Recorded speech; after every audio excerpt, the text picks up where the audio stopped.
வணக்கம், welcome to orange candy. நம்ம இன்றைக்கி பார்க்க போகிற ரெசிபி வந்து மிளகாய் பஜ்ஜி. நம்ம ரெகுலர் மிளகாய் பஜ்ஜி இல்லாமல் இன்றைக்கி வந்து நம்ம செய்ய போகிற மிளகாய் பஜ்ஜி வந்து ஸ்டஃப்டு மிளகாய் பஜ்ஜி. இது வந்து எப்படி செய்யுது, இதுக்கு தேவையான பொருள் என்னன்னு வாங்க பார்க்கலாம். இதுக்கு வந்து பஜ்ஜி போடுற மிளகா வந்து நான் எடுத்திருக்கேன். இதுக்கு வந்து ஒரு சுமாராக 5 மிளகா எடுத்திருக்கேன், பெரிய மிளகாவை. ஃபஸ்ட்டு வந்து நம்ம இதை கட் பண்ணி இதுக்குள்ளே இருக்கிற விதையெல்லாம் எடுத்துடலாம்.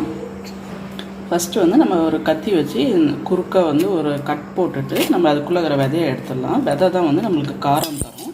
ஸோ நம்ம அந்த காரத்தை நீக்கிட்டு அதுக்கு பதிலாக நம்ம உள்ளே வந்து ஸ்டஃபிங் வைக்க போகிறோம். ஸோ அது விதையெல்லாம் நம்ம எடுத்துடலாம், கை விரல் விட்டு. இது மாதிரி வந்து மொத்த விதையை வந்து நம்ம எடுத்துடலாம். நம்ம 5 மிளகாய் நல்லா வந்து நீட் வட்டத்தில் வெட்டி நல்லா கீறி உள்ளே வர விதையெல்லாம் எடுத்து நல்லா க்ளீன் பண்ணியாச்சு. ஸோ வாங்க ஃபஸ்ட்டு வந்து நம்ம பஜ்ஜிக்கு மாவு வந்து ரெடி பண்ணிக்கலாம். ஒரு மிக்சிங் பவுல் வந்து 1 கப் அளவுக்கு வந்து நம்ம கடலை மாவு ஆட் பண்ணிக்கலாம். 1/4 கப் அளவுக்கு வந்து அரிசி மாவு ஆட் பண்ணிக்கலாம். இதில் வந்து ஒரு பிஞ்ச் அளவுக்கு வந்து பெருங்காயத்தூள் வந்து நம்ம ஆட் பண்ணிக்கலாம். 1/4 டீஸ்பூன் மஞ்சள் தூள் ஆட் பண்ணிக்கலாம். 1/2 டீஸ்பூன் வந்து ஓமம் ஆட் பண்ணிக்கலாம். அப்புறம் 1 டீஸ்பூன் அளவுக்கு வந்து மிளகாய் தூள் ஆட் பண்ணிக்கலாம்.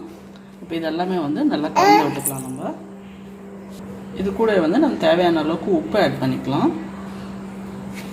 இப்போ வந்து ட்ரை இன்க்ரீடியன்ட்ஸ் எல்லாமே வந்து நம்ம நல்லா ஈவனாக மிக்ஸ் பண்ணி எடுத்துக்கலாம். இப்போ ட்ரை இன்க்ரீடியன்ட்ஸ்லாம் நல்லா மிக்ஸ் பண்ணதுக்கப்புறம் நம்ம வந்து தண்ணி வந்து கொஞ்சம் கொஞ்சமாக ஆட் பண்ணி நல்லா திக்கான ஒரு பேட்டர் மாதிரி கரைச்சி எடுத்துக்கலாம். பஜ்ஜி மாவு பதத்துக்கு நல்லா கரைச்சிருங்க. ரொம்ப தண்ணி ஆட் பண்ணாதீங்க, ஏன்னா மிளகா வந்து அவுட் சைடு வந்து கொஞ்சம் நல்லா வழவழப்பாக இருக்கும். ஸோ வந்து மாவு திக்காக இருந்தால் தான் பஜ்ஜி மேலே மிளகா மேலே ஒட்டி நல்லா பஜ்ஜி நல்லா வரும். ரொம்ப தண்ணியாக கரைச்சிட்டிங்கன்னா மாவு வந்து மேலே ஒட்டாது. ஸோ வந்து கொஞ்சம் கொஞ்சமாக ஆட் பண்ணி நல்லா கலந்து விட்டுக்குங்க. இப்போ பாருங்கள், மாவு வந்து நம்ம நல்லா பஜ்ஜி மாவு பதத்துக்கு கரைச்சாச்சு. இப்போ இதில் வந்து நம்ம 1/4 டீஸ்பூன் அளவுக்கு வந்து குக்கிங் சோடா ஆட் பண்ணிக்கலாம். 1/4 டீஸ்பூன் அளவுக்கு குக்கிங் சோடா ஆட் பண்ணிக்கலாம். ஆட் பண்ணிட்டு நல்லா மிக்ஸ் பண்ணி விட்டுக்கலாம். நம்ம அவ்வளோதாங்க, நம்ம பஜ்ஜி மாவு ரெடி. வாங்க இப்போ வந்து நம்ம மிளகாய்க்கு உள்ளே வைக்கிற ஸ்டஃபிங் ரெடி பண்ணிக்கலாம். ஸ்டஃபிங்க்கு வந்து நான் வந்து 2 மீடியம் சைஸ் உருளைக்கிழங்கு வந்து நல்லா வேக வச்சு தோல் உரித்து வச்சுருக்கேன். ஸோ இது வந்து ஃபஸ்ட்டு வந்து நம்ம நல்லா மசிச்சுக்கலாம். இப்போ இந்த மசிச்ச உருளைக்கிழங்குல வந்து ஒரு சின்ன சைஸ் வெங்காயம் வந்து பொடியாக நறுக்கி வச்சுருக்கேன், அதை ஆட் பண்ணிக்கலாம். 2 டேபிள் ஸ்பூன் அளவுக்கு வந்து பொடியாக நறுக்கின கொத்தமல்லி,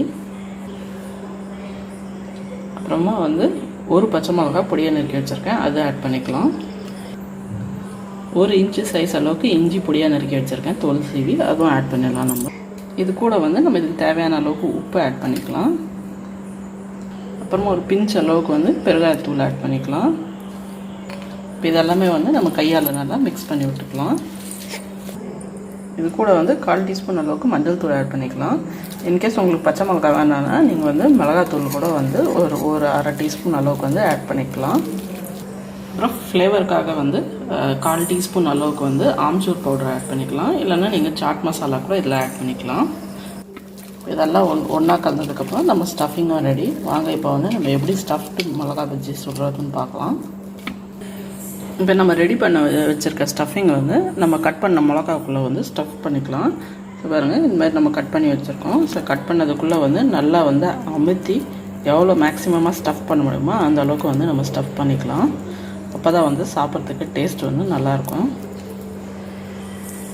மற்ற மிளகாவும் வந்து இதே மாதிரி நம்ம வந்து ஸ்டஃப் பண்ணிடலாம். இப்போ வந்து நம்ம எல்லா மிளகாவையும் வந்து நல்லா உள்ளே வந்து ஸ்டஃபிங் ஃபில் பண்ணியாச்சு. வாங்க இப்போ வந்து நம்ம இது பஜ்ஜி மாதிரி சுட்டு எடுத்துடலாம். இப்போ வந்து நம்ம ஸ்டஃப் பண்ணி வச்சுருக்க மிளகா வந்து பஜ்ஜி மாவில் வந்து நல்லா டிப் பண்ணிக்கலாம். டிப் பண்ணிட்டு நல்லா எல்லா பக்கமாக வந்து மாவு கோட் ஆகிற மாதிரி பண்ணிட்டு இப்போ நம்ம இதை எடுத்து சூடான எண்ணெயில் வந்து பொரிச்சிடலாம். இது வந்து நல்லா மீடியம் ஃப்ளேமில் வச்சு நல்லா ஃப்ரை பண்ணிக்கலாம். நம்ம அதே மாதிரி வந்து நம்ம மீதி மிளகாவையும் வந்து ஃப்ரை பண்ணிக்கலாம்.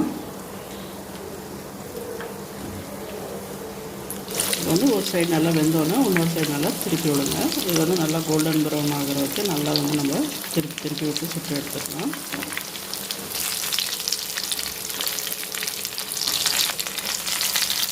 இப்போ பாருங்கள், நம்ம பஜ்ஜி வந்து நல்லா கோல்டன் ப்ரௌன் கலரில் ஃப்ரெஷ்ஷாக ஃப்ரை ஆகிடுச்சு. வாங்க இது ஒரு பிளேட்டில் எடுத்து வச்சிடலாம். நம்ம இப்போ பாருங்கள், நம்ம பஜ்ஜி வந்து நல்லா கோல்டன் ப்ரௌன் கலரில் நல்லா ஃப்ரெஷ்ஷாக ஃப்ரை ஆகிடுச்சு. வாங்க இது ஒரு பிளேட்டில் எடுத்து வச்சு இப்போ நம்ம சர்வ் பண்ணிடலாம். இப்போ பாருங்கள், நம்மளுக்கு சூப்பரான கிறிஸ்பியான டேஸ்டியான ஸ்டஃப்டு மிளகாய் பஜ்ஜி ரெடி ஆகிடுச்சு. கண்டிப்பாக இந்த ரெசிபி ட்ரை பண்ணி பாருங்கள், உங்களுக்கும் பிடிக்கும்னு நினைக்கிறேன். ட்ரை பண்ணி பார்த்துட்டு எப்படி இருந்துச்சுன்னு வந்து கமெண்ட் செக்ஷனில் சொல்லுங்கள். அப்புறம் இந்த வீடியோ உங்களுக்கு பிடிச்சிருந்தால் லைக் பண்ணுங்கள், ஷேர் பண்ணுங்கள். அப்புறம் மறக்காமல் எங்கள் சேனல் ஆரஞ்சு கேண்டிக்கு சப்ஸ்கிரைப் பண்ணுங்கள். நன்றி, வணக்கம்.